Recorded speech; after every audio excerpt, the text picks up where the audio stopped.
together as sisters and brothers.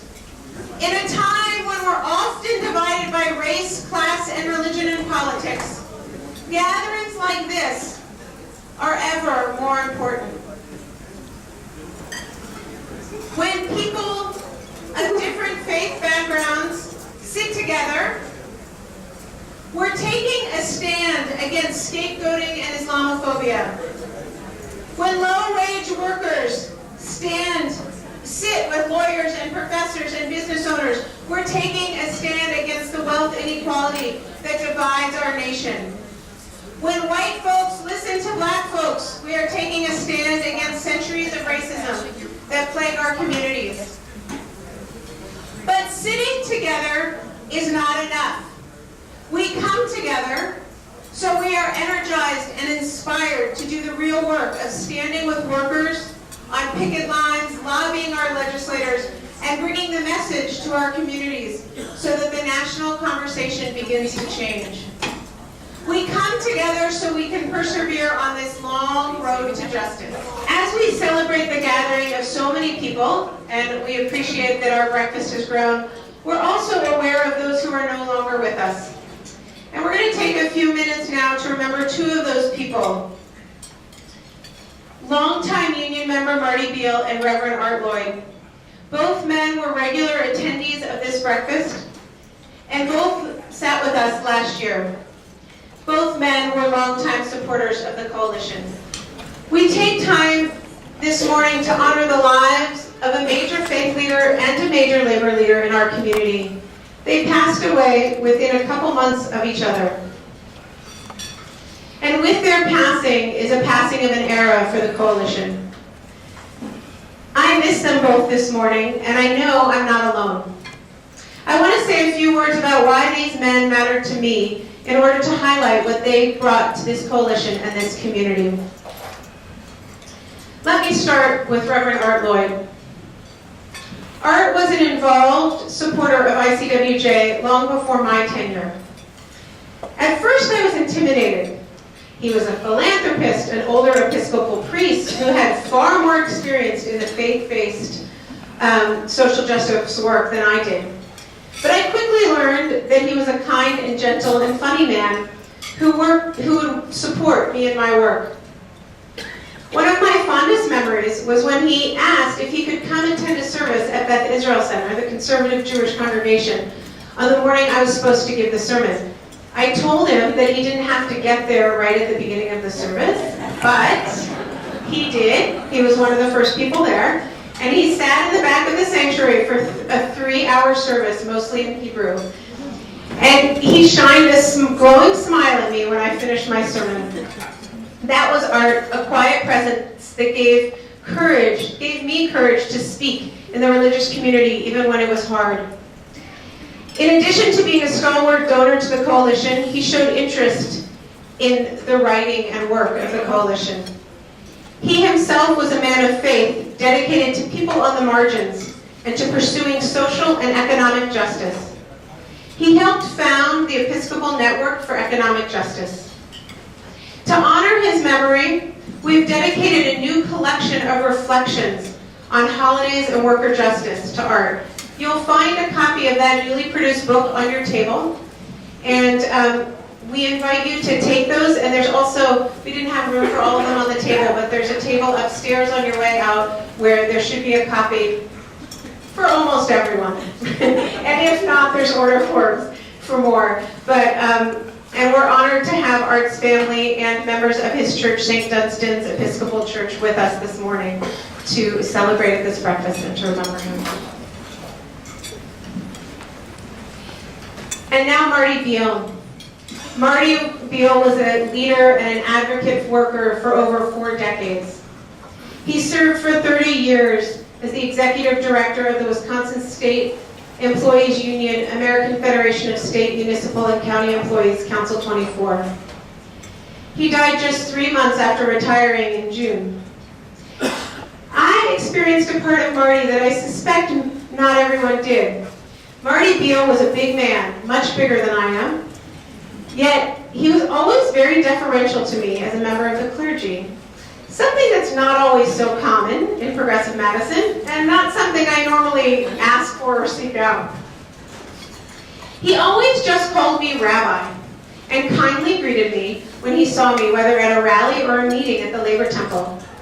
I never spoke to him about his religious backgrounds or beliefs, but always felt there was a spirituality stirring inside the gruff man behind the beard. And I just learned this morning from his sister that actually he was on the path to becoming a Catholic priest. So that intuition was there. Marty was someone who walked his talk. He cared deeply about working people. I remember just last December, 2014, when he was outside of McDonald's standing on a very frigid day with fast food workers who were on strike for the National Day of Action as part of the Fight for 15 movement. He stood in the back and he stood in solidarity. He was also a supporter of the coalition. I remember a couple years ago we received a large sponsorship from a union, a local union, and I called to thank them, somewhat surprised and grateful, and they said, "Oh, Marty Beal told us that we needed to give to you." He was one of our supporters who, without fanfare, made sure that we could continue to pursue our mission. He wrote one of his first personal checks to the coalition after his retirement, just weeks before he passed away. I contacted him to thank him and wished him well in his retirement. He told me about wanting to spend more time with his grandbaby. I made a mental note to give him a few months to settle into retirement and then call him to join our board or get more involved in the coalition. But he died before that could happen. So as we continue to fight for worker justice as a coalition, we do so with Marty's memory in mind, knowing that he did not live to see the workers' rights restored in Wisconsin. They will be restored. And we are honored to have a whole table of Marty Beal's family here. And we invite you, we honor him with a slideshow that sort of highlights his work. My name is Mary Bell. I am a colleague of Marty's. And when I got the news that Marty had died, I was an ocean away. So it wasn't a part of the memorials and the grieving, but in my faith tradition, in my labor tradition, and in my family tradition, we sing people into this world and we sing them into the next. And I'd like to share this with you, which I sang to the Irish Hills for Marty.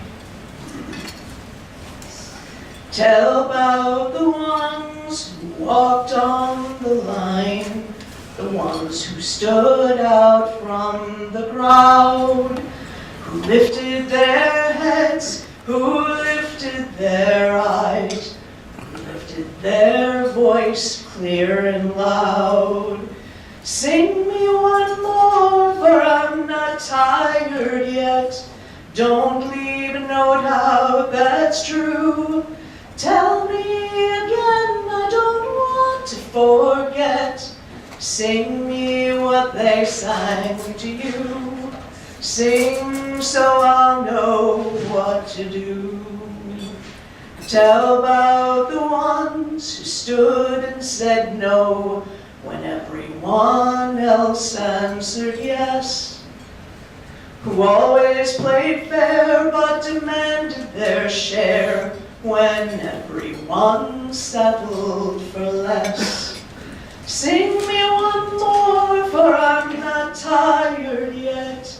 Don't leave a note out, that's true. Tell me again, I don't want to forget. Sing me what they sang to you. Sing so I'll know what to do. Joe Hill, Mother Jones, Cesar Chavez, John L., and millions that we don't know by name.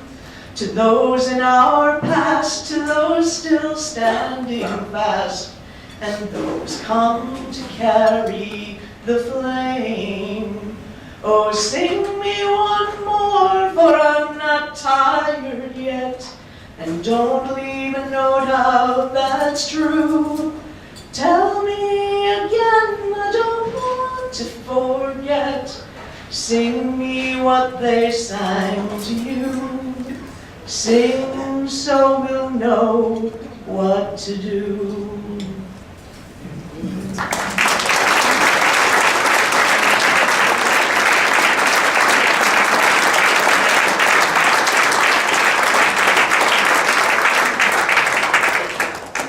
Thank you, Mary.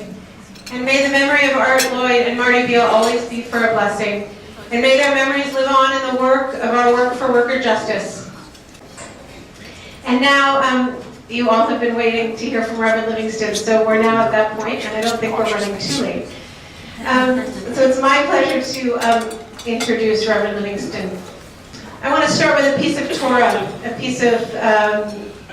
piece of teaching from the Hebrew Bible.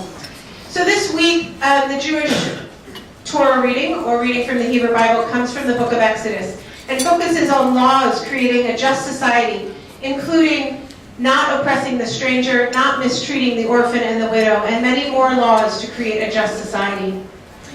These laws are about not mistreating those who have less power in society, and can be extended to any injustice that leads to the cries of the disadvantaged. Rabbi Schein held comments on this portion this week and says, to be a religious person is in part to follow God's example, to listen even when others will not, and to see even when others look away. I want to say that again. To be a religious person is in part to follow God's example, to listen even when others will not, and to see even when others look away. And today we are honored to have a speaker who is such a religious man, one who listens and acts on the cries of the disadvantaged. The Reverend Michael Livingston is the executive minister of Riverside Church in Manhattan.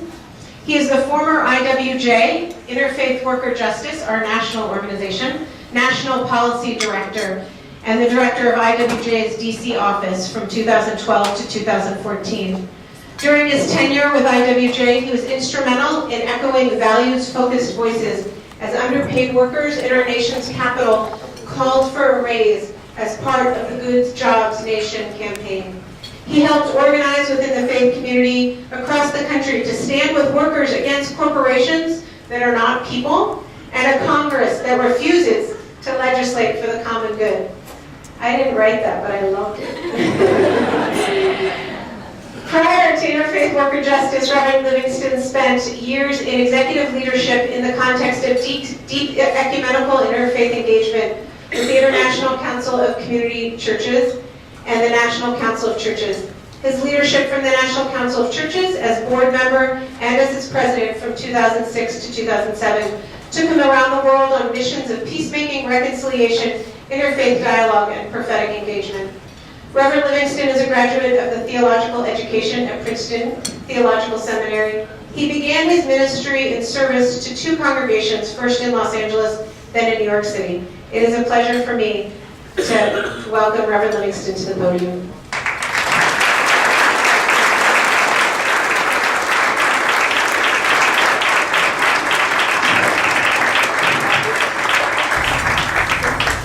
Thank you very much for that really kind introduction.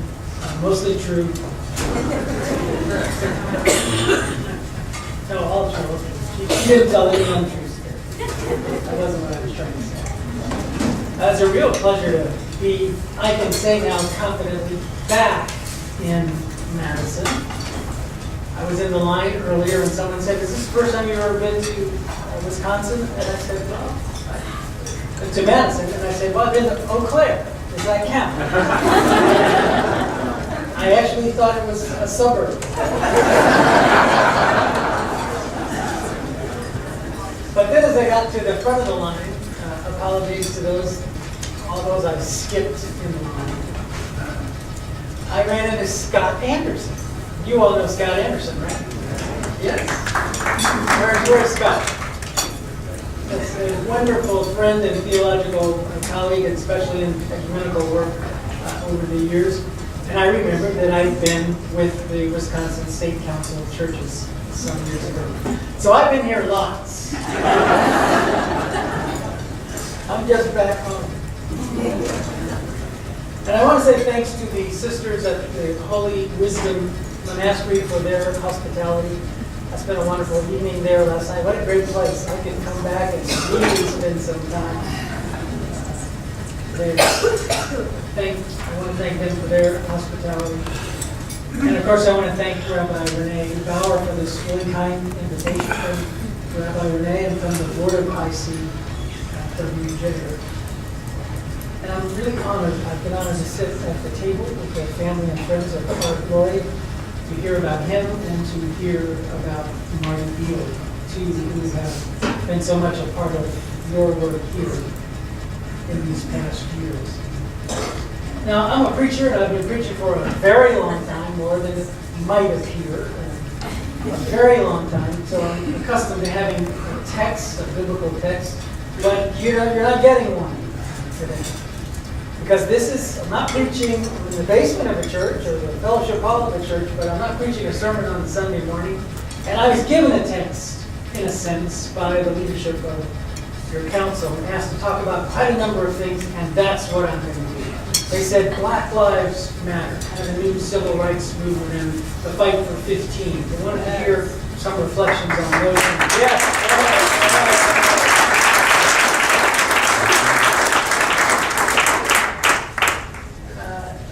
I wanted to hear a little bit about some of the work in D.C. and especially around the visit of the Pope and some of what happened there with Senate cafeteria workers, federal contract workers. So I said I'd say a little bit about that as well. And then also something about how you sustain yourself in this over years of struggle against forces that will not relent. Don't we know that? Now in fact, that question was asked last night as some of the workers from Fight for 15, and I see a few of them here now. Shout out yourselves again.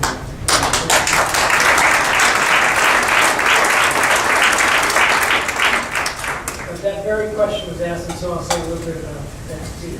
Why it will take me 30 minutes to do that, I don't know. But so let's get right to it. I'm going to assume that this is not a gathering in which Black Lives Matter, that phrase, is subjected to attempts to convert it or to broaden it to all lives matter. Am I right about that?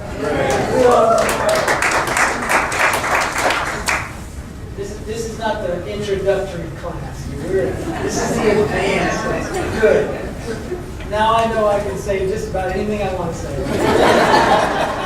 Which, by the way, is one of the great things about the Riverside Church. It's the first time I've been in a congregation where you can say anything on a Sunday morning, and people hear it. They have a context and an appreciation even for hearing it. And I'm just, this is like Riverside, Wisconsin.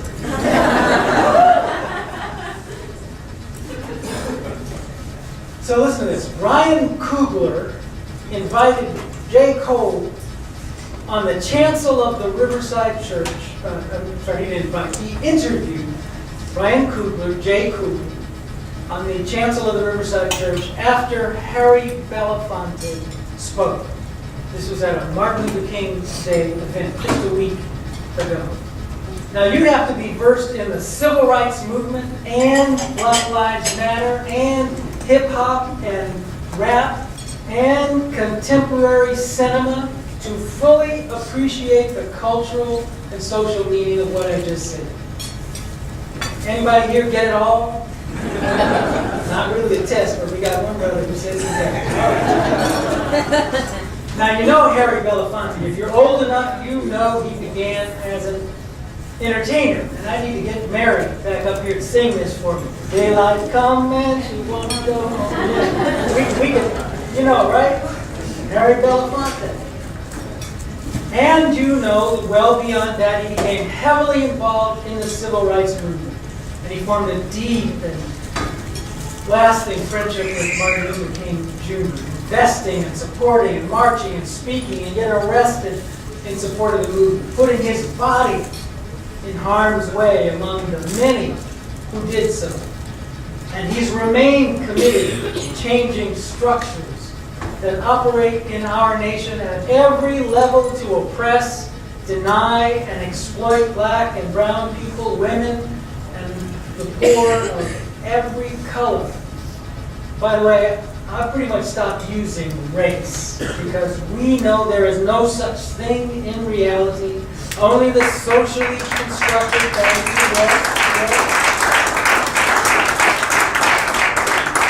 only the socially constructed fiction that is itself a tool of oppression. Amen. As Belafonte began his presentation,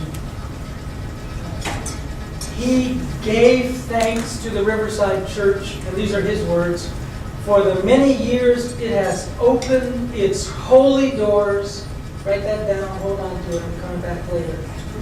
For the many years it has opened its holy doors to speak on behalf of justice for workers, for international communities under assault, for blacks and women and gays.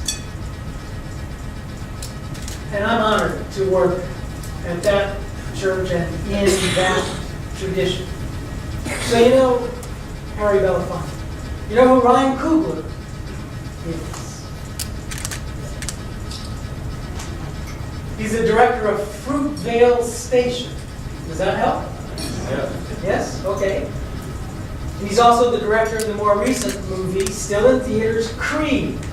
Anybody who doesn't know who he is, you ought to know now. Right? Creed is what, the 18th Rocky movie?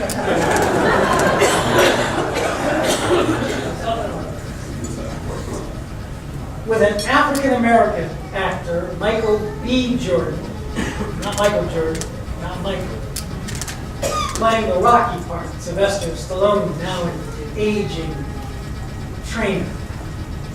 But Fruitvale Station tells the story of Oscar Grant. That's a name you haven't heard if you haven't seen that movie or don't pay close attention to some of the brutality that takes place in our nation. On January 1st, 2009, Oscar Grant III, unarmed and lying face down on a subway platform in Oakland, California, was shot in the back by a white Bay Area rapid transit police officer.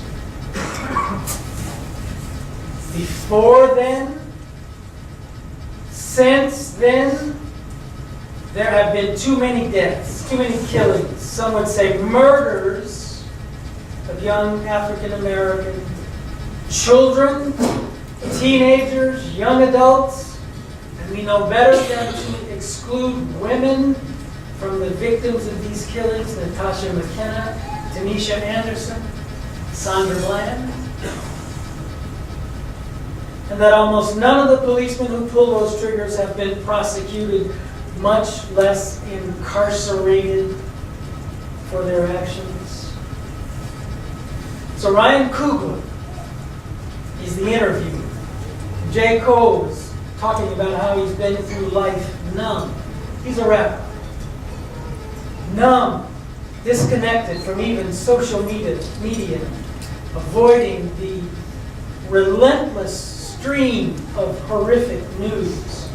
He hears something about a black man strangled to death by police, but he turns away from the story, never even hears the name Eric Garner, doesn't want to deal with it, doesn't want to see the video relentlessly looped on TV over and over after his death. And then one time, some days later, he's caught off guard and he sees a report from Ferguson on the murder of Michael Brown.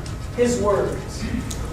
Hands held up, facing the police, shot to death, left to die in streets too dangerous for his kind of citizen.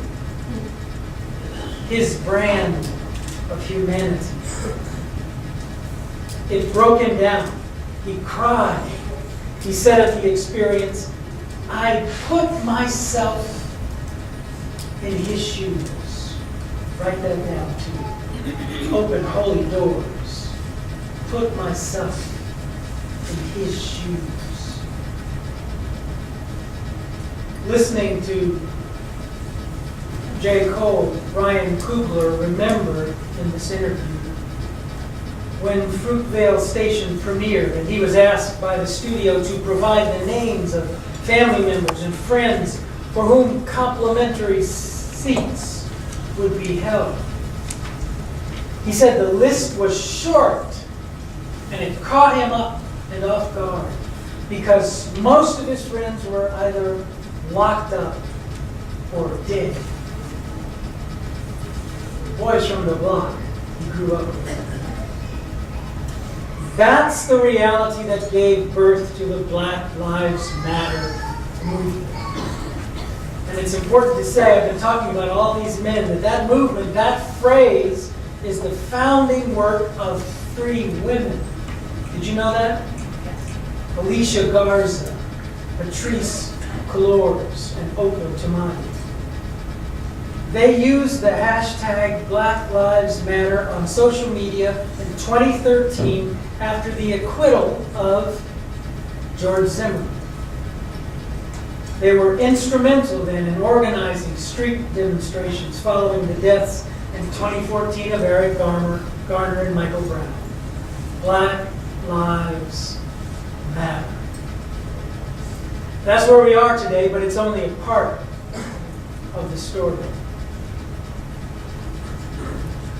Lucila Ramirez was making $8.30 an hour when I met her in 2011 as the Good Jobs Nation federal contract workers began the first of 9 strikes in federally owned buildings in Washington, D.C. The Reagan Building, largest federal building in D.C. You see how I got that out? I just said I slipped it real fast. The Reagan Building. Proud of myself. I didn't say the whole name. I just slipped in the last part of it. I was turning a corner once, returning a car to the airport in D.C., and I made a right turn on Jefferson Davis Boulevard. What the hell?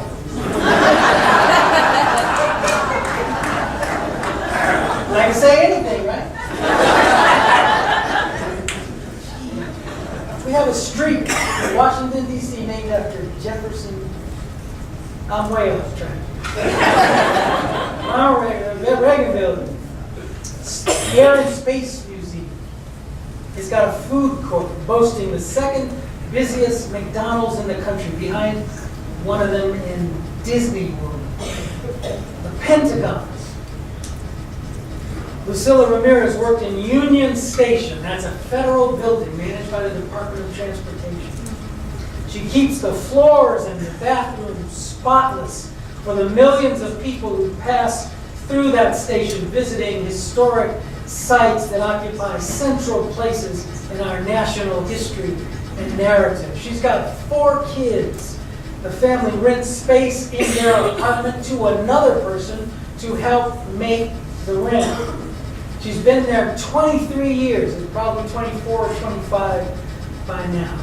And she makes $8.30 an hour.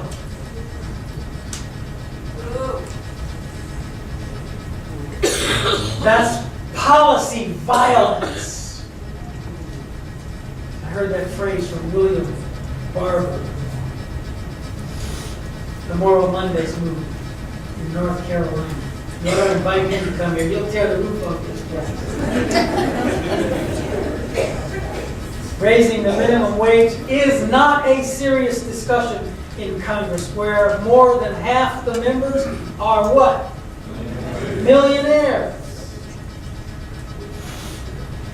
Antonio Vargas was undocumented. He worked at the food court in the Reagan Building, taking home $6.50 an hour. They just stole his wages. That's right, $6.50 below the federal minimum wage. His employers knew he couldn't do anything about it. He went in and out of that building with a fake ID that fooled no one for 4 years, until he heard about the Good Jobs Nation movement and he joined it, and he found his voice, and he started speaking up for himself and other workers. And they slapped him in a detention center so fast, faster than it takes to fry up some frozen fries.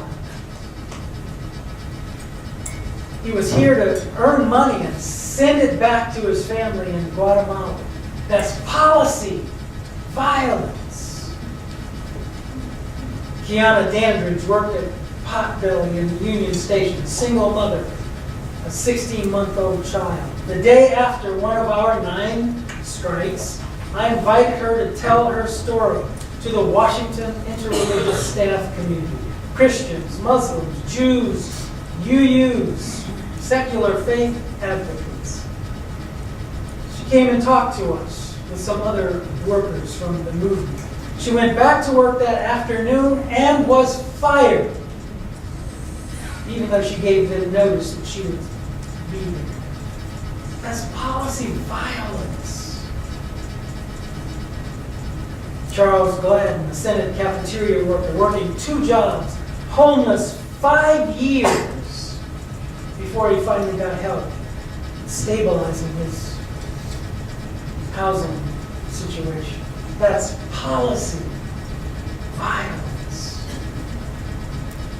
More people die from poverty in this country than from heart attacks. 250,000 every year. Policy violence. 2% of the federal budget would eradicate 60% of our poverty. 1% of our population, less than that, about 400,000 people in our nation own 40% of the wealth of our nation. 90% of the rest of us have 25% of the wealth. 400 top CEOs of corporations earn $97,000 an hour.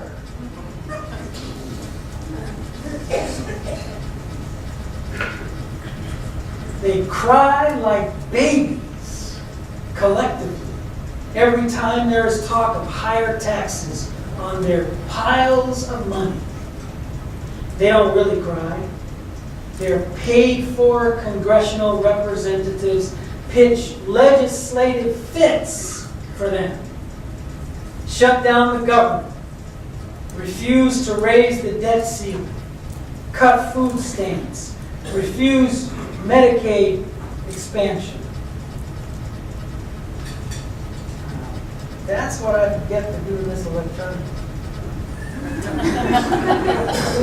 Hold on. It's coming back. It's like this tiny now. Hold on.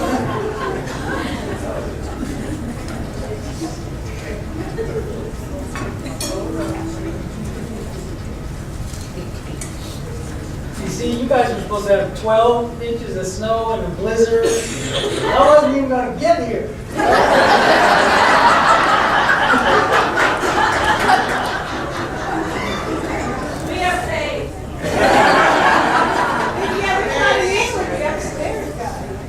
All right, I got it. They cut food stamps. They refuse Medicaid expansion. You know something about that right here in this state. They refuse funding for infrastructure improvements that improve our lives and provide jobs. That's policy violence. There's no legislative solution to our immigration problem. I don't say it's broken. It works exactly as they intend. It makes people illegal. It exploits their labor. It fills up detention centers with family members separated from their loved ones, and keeps border guards busy and paid, and provides a market and an arena for military equipment designed for war.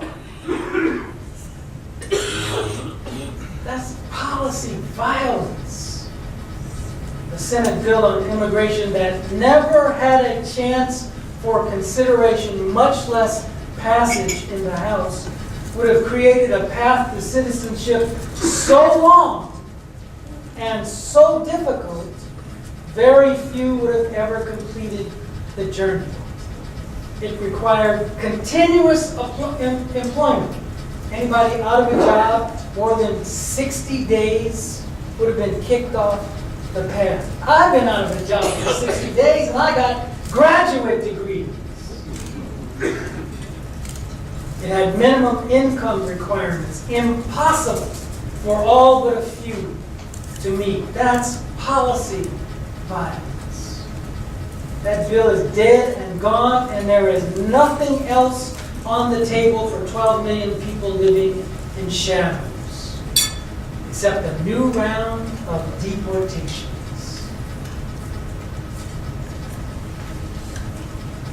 There's another common practice that undermines the work of justice, that makes something like a Black Lives Matter movement necessary, that makes something like a fight for 15 a defining movement of our time. It's not telling the truth in the narrative that we engage in, like this election season, for example. It's deliberately confusing. It's denying reality. It's offering versions of the truth, as if the truth had versions. The dominant narrative is a lie. You know it. We hear it over and over and over again from candidates and politicians, from Fox Entertainment Channel folks. That's what it is. It's not Fox News. Don't even try. It's entertainment. It's all of this entertainment. Propaganda. Right-wing radio personalities blaring nonsense hour after hour of the day and night. You know what they say. There's a legitimate debate to be had about humanity's involvement in global warming. No, there isn't. Guns don't kill people. People kill people. Yes, they do kill people. 30,000 a year. The president is a Muslim, was born in Kenya. Or alternatively, we solved our race problem, their word, not mine, because we elected a black president. They can't both be true.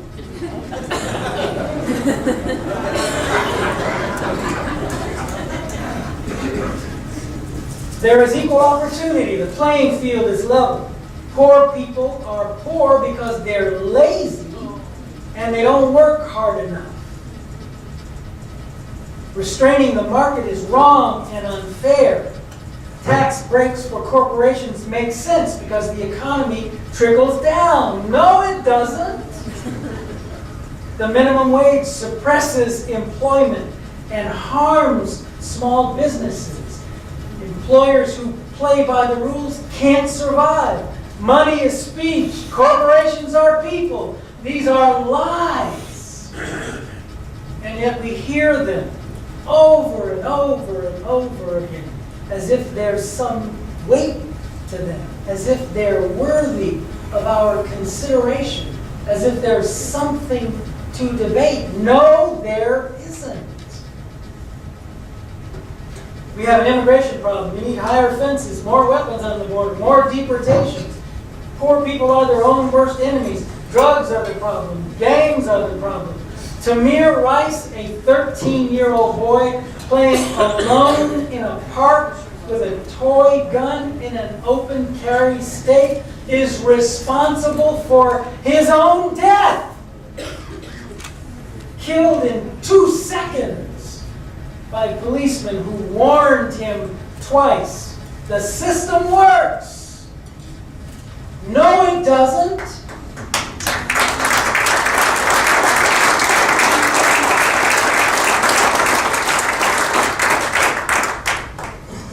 These are lies.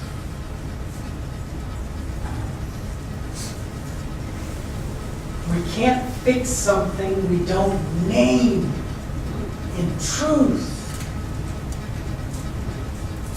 Why don't we prosecute employers who hire undocumented workers? Where's that movement? Why have we made getting a gun easier than casting a vote?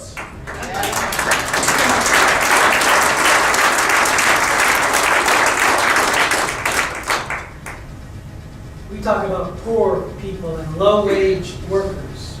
Not me anymore. I talk about the made poor and the underpaid workers People aren't just poor. We make them poor. Our policies, our racism, our deliberate choice to legislate in favor of those already richly privileged. That's what makes people poor.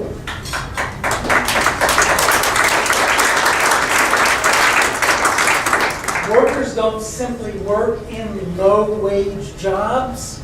They are grossly unpaid for their labor that not only has dignity, but contributes in absolutely essential ways to the wealth created by their work, but reaped by those whose hands never touch the merchandise, the cash register, the mop and pail, the boxes in the warehouse, the grill in the kitchen. Alice Walton of the Walmart Waltons has a second or third or fourth or fifth, I don't know, home on 5th Avenue. Alice Walton wouldn't last a single shift as a Walmart associate.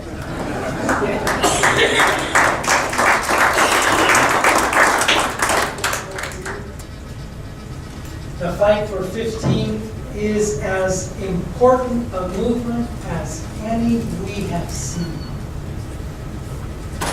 This is a true heir to the civil rights movement. Dr. King is smiling from heaven. There are victories along the way. I mentioned Kiana Dandridge earlier, fired after attending, speaking to a meeting of interfaith advocates. The next day, 100 of us, again, Muslim, Christian, Jewish, people with no professed faith, community activists, 100 of us went to that potbelly at Union Station, demanded to see the manager, made calls to his supervisor, the area director. Later that afternoon, she was reinstated.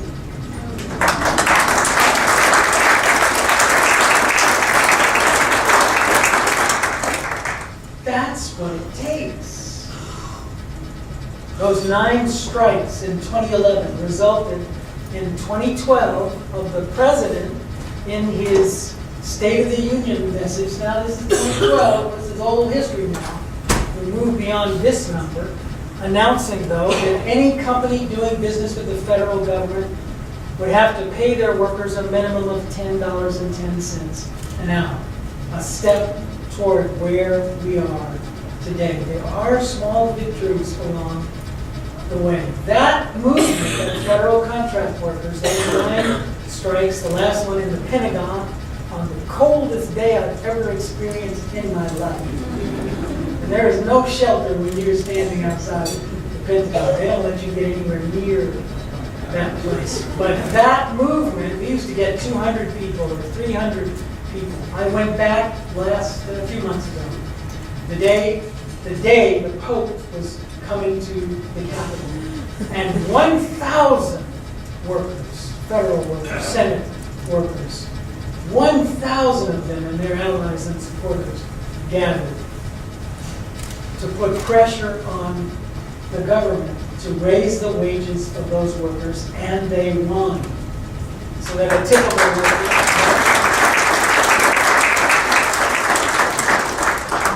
worker went from $12 an hour to $17 an hour.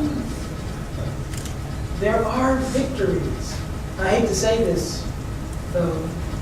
Here's what they did. This is all since the Pope's visit, so whenever that was, you know, everything for me is 2 weeks ago. That's the deal. Everything's 2 weeks ago.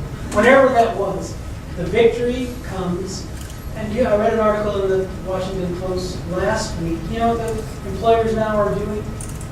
They're calling the workers in one by one, intimidating them, forcing them to sign a document which essentially changes the title of their position. So the cook is now a food service worker. Down comes the salary from 17 to 13. Better than the 12 they were making, but that's like, I'm sorry, evil. Still flipping burgers, the same burgers with a new title, but one that doesn't pay at the higher rate. There is no resting here. We can't take extended breaks. We have to work in shifts to keep up with a machine well-resourced and deeply committed to injustice. There's an apparatus, a structure in our country committed, deeply committed to injustice. It's in our government. $10 billion will be spent this election cycle. Did you hear that? I don't know how many have already been spent, and we haven't even said goodbye to DT yet. You with me, right? I'm not saying it.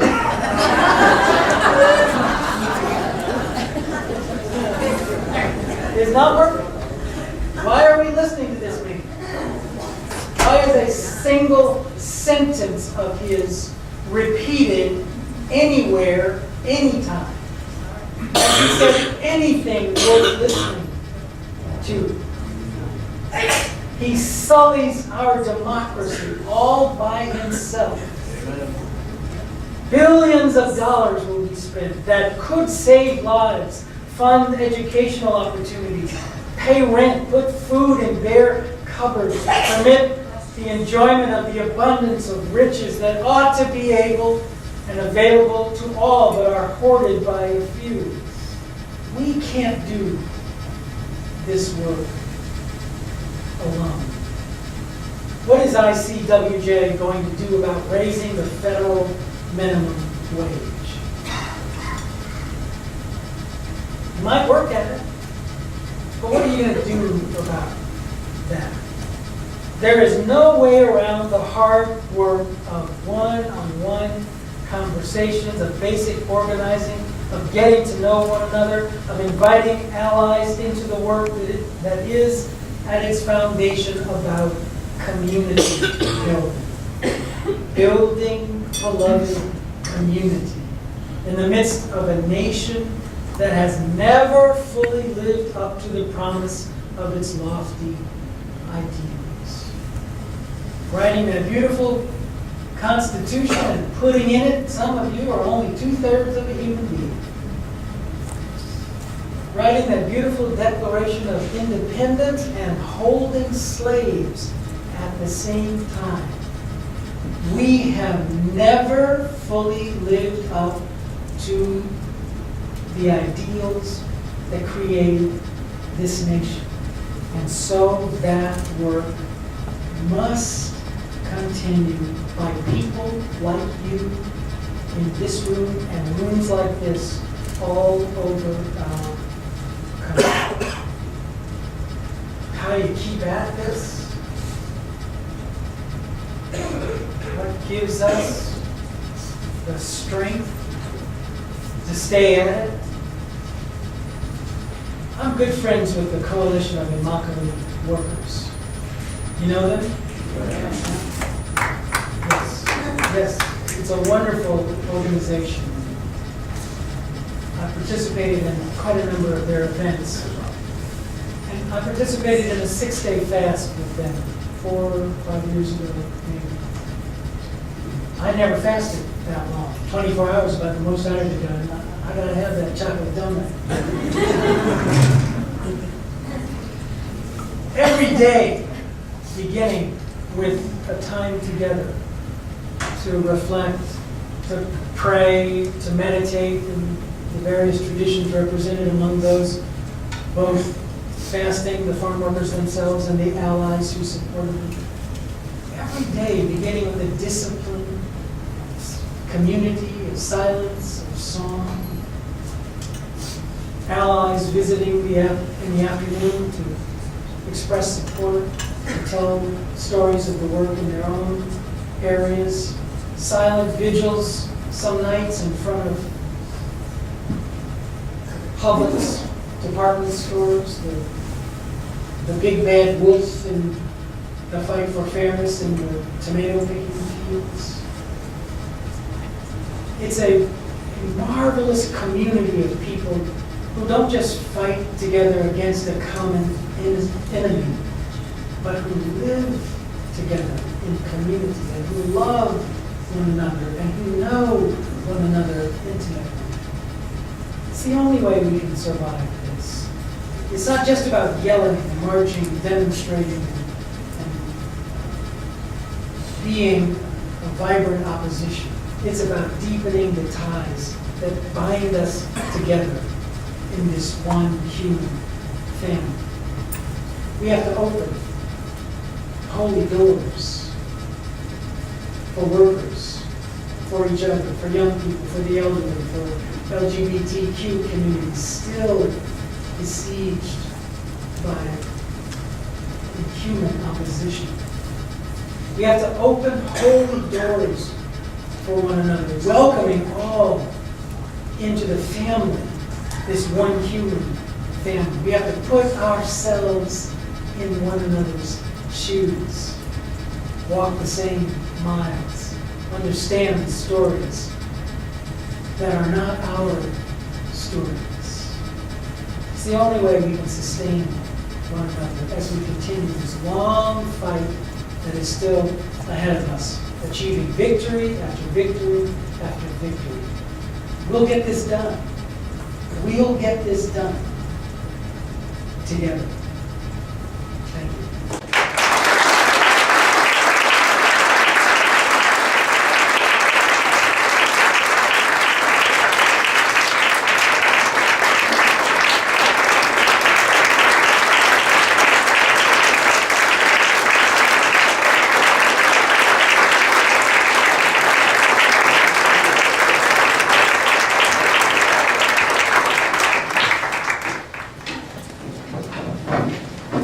Thank you.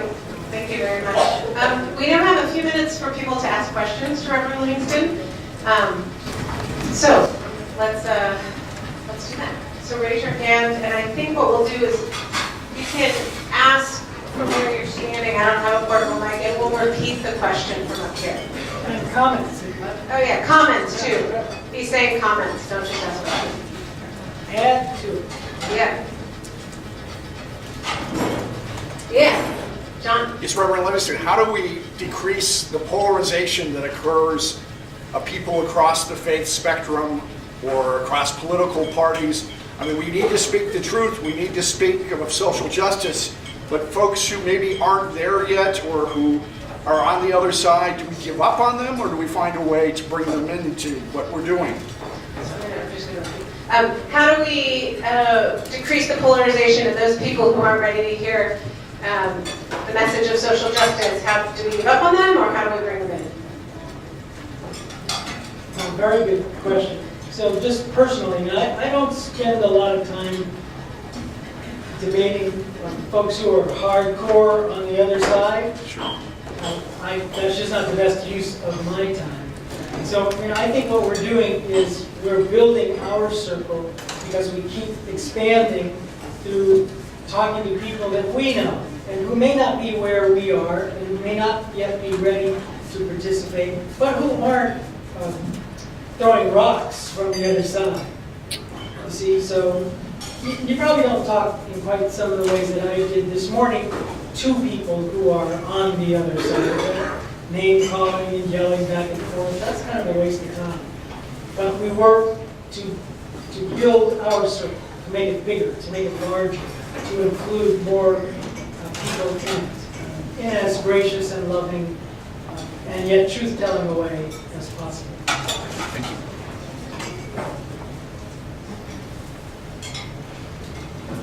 We are expanding. Look at us in this room, so that's important to remember. I guess I'm wondering how we can get more community education. A lot of the folks that work for me and a lot of my friends and colleagues, they don't have the resources or the education or the opportunities to really know what's going on. And that goes across the board between labor rights, equality rights, as well as just the simple process of voting. And so I guess I'm wondering as a community, how can we better educate the people that are just watching TV and whatever it leads them, and they don't really know what's going on. So how do we get more community education? And after this question, I'm going to bring this mic around. I just have a better solution to it. Well, I bet you're all pretty good at this too. It must be something that you do where you are. Well, let's just say the Riverside Church, where there are lots of resources, of course, for this kind of thing, but you know, the people there are energized within the community, and we are constantly doing things to draw people in, to tell these kinds of stories and all other kinds of stories. We use every resource available to us. Broadcasting services and events. And by the way, the thing I was talking about at the very beginning, Ryan Kugler and Jay Cool, this MLK event. If you go to our website, you can find a link to it. It's like 5 hours of really powerful content, speeches from the past, celebrating progressive work against forces of injustice. But you know, you tell the story in every setting possible. Written word, through internet, through events that you host in your own space. It's a relentless kind of effort of education. But maybe there are some others who want to respond to that. There's somebody back there. Yeah, as I walk back there, I want to say also in terms of voter education, the vote riders are upstairs, so go volunteer to help with them if that's what you want.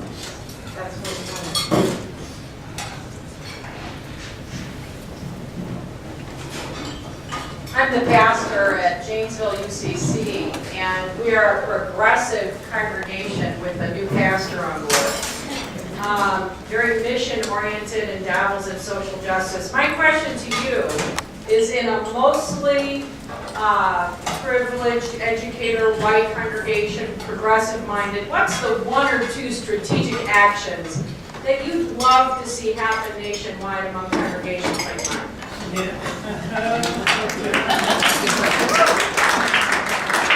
right, so look, that's a great question, and the answer to that question, when we get to it and when we enact it, is going to be a part of what turns all of this around.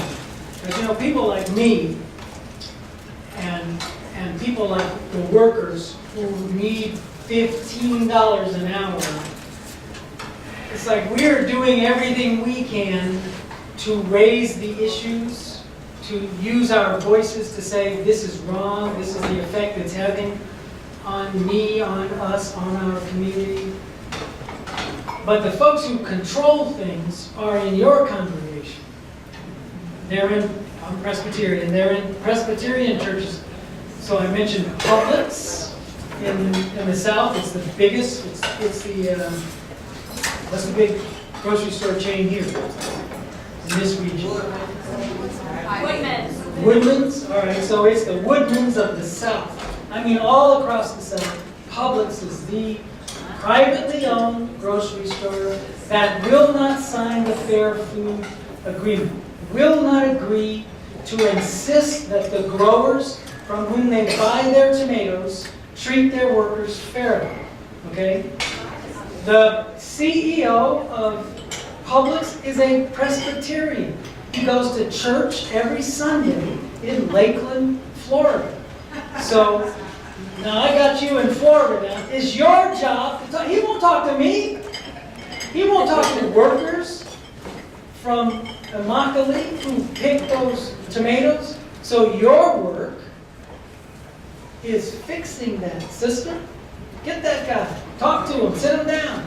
Put some pressure on him. Read the Bible to him. Okay? So I no longer participate in educating others. Like, you have to do your work. You have to do your own homework. You have to speak to your cousin, sister, daughter, mother, uncle, next door neighbor. That's the work you have to do. Roll up your sleeves and get to it.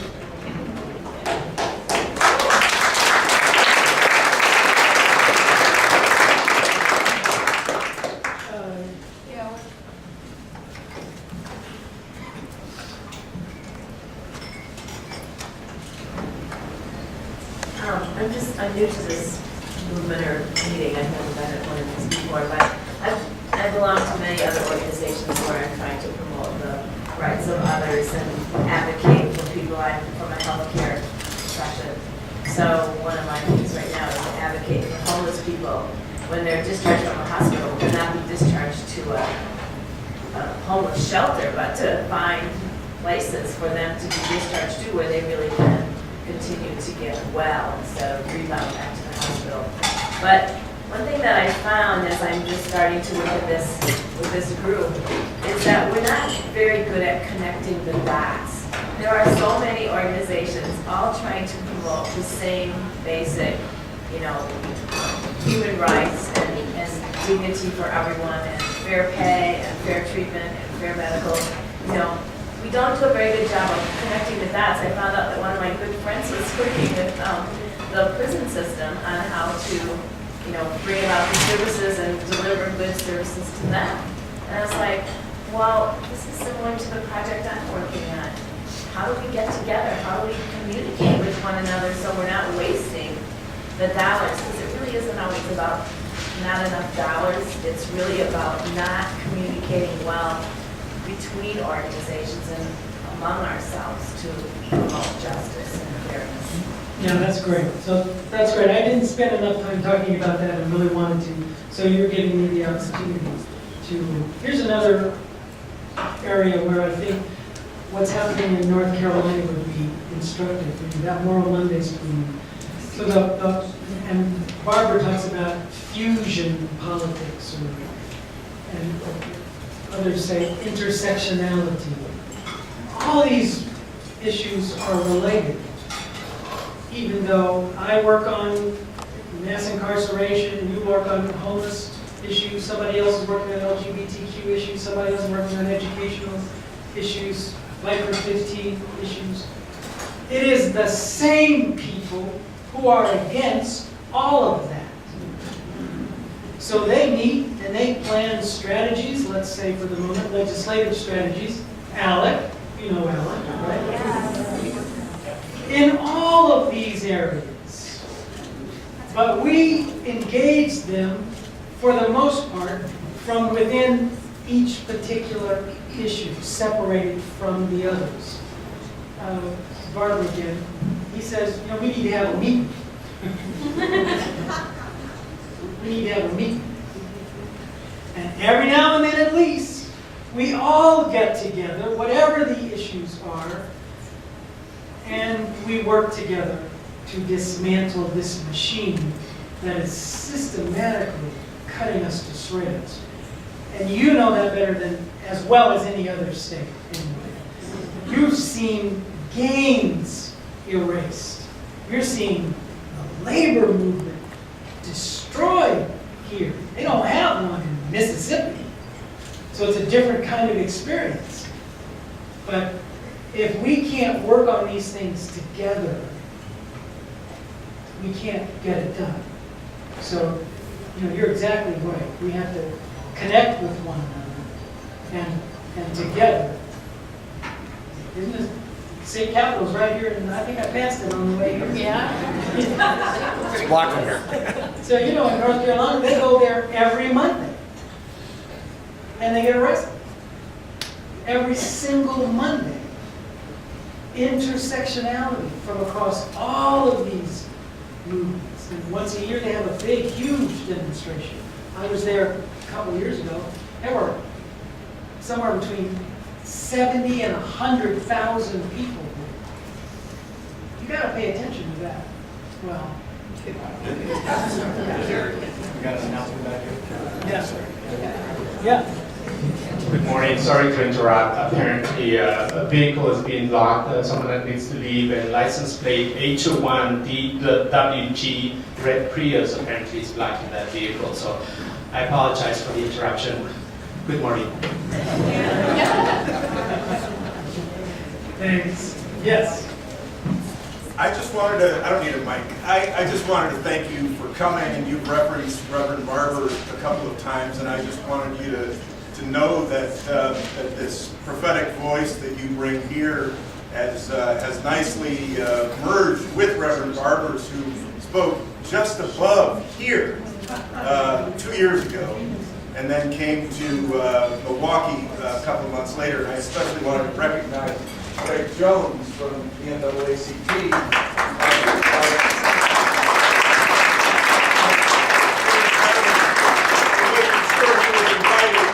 Merge voices with the fusion politics. So thank you very much. Thank you. Hey, brother. Give me a shout back there. What are you talking? Look at him. I'm saying hello.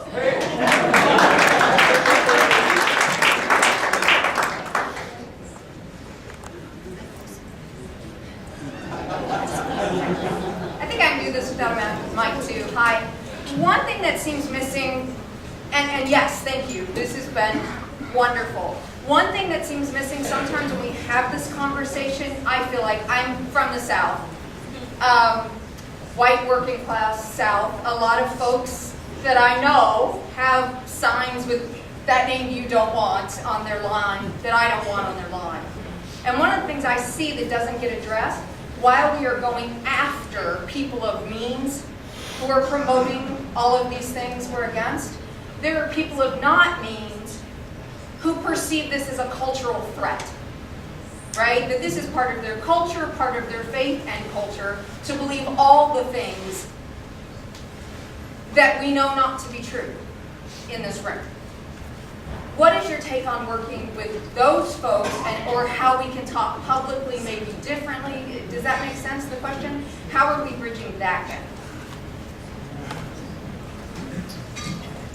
Well, I welcome anybody else jumping in on this one too. I mean, to me, I mean, it's partly what I said before. So you're talking about people you know, or people known to you.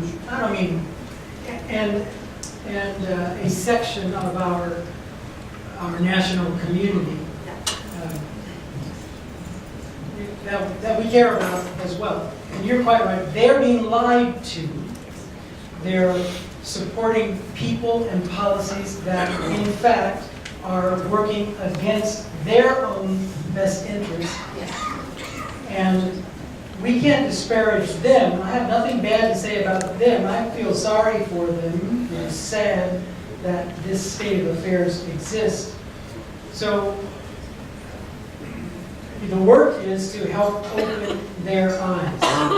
And that would be to the extent that we have allies in those places, or among, I guess some of them are here, right? They're in Wisconsin too, aren't they?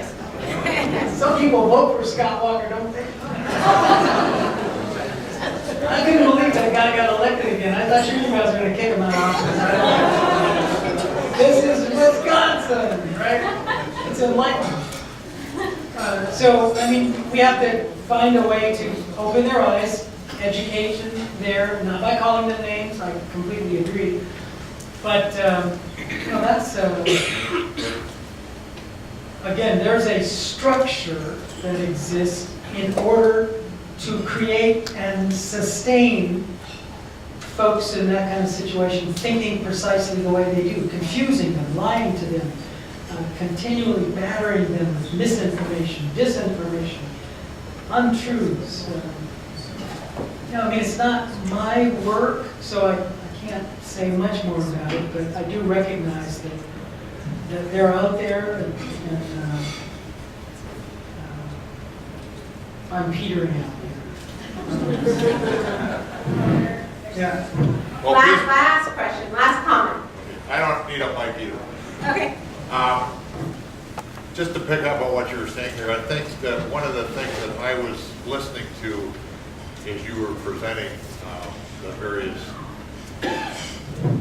points that you were making is that we are challenged to do this. And to do this, we need courage. And we ourselves need to be enlightened. We ourselves need to keep ourselves informed so we can counter some of this gibberish that we hear on the Fox Entertainment Center or any other place that these kind of, they are lies, are being told. Yes. So one worker voice, please. Yeah, we're about to get to it. Oh, okay. Okay, or are they raising their hand? Yeah. Okay, go ahead. No, I just wanted to say thank you. I just want to say thank you for coming and hosting us. But another question I wanted to ask you. I've been doing this for about a year now, a year and a half, and trying to get engaged and come to events like this and trying to get people involved and talking to people. I've been telling people about my story. How do I get a crowd like this to come out to an event that I'm doing? Offer free beer.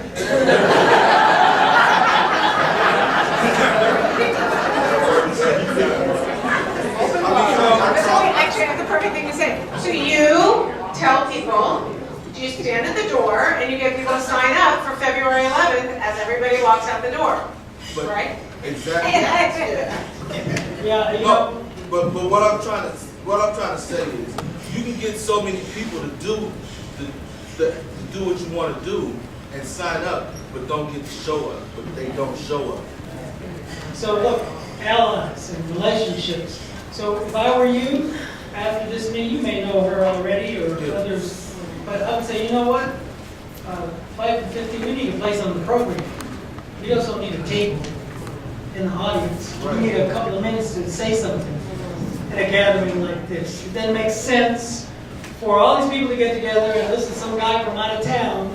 And there's some people right here who have compelling stories to tell and who need support in actions that are taking place. So, you know, like organize. Oh, right. Organize. Organize.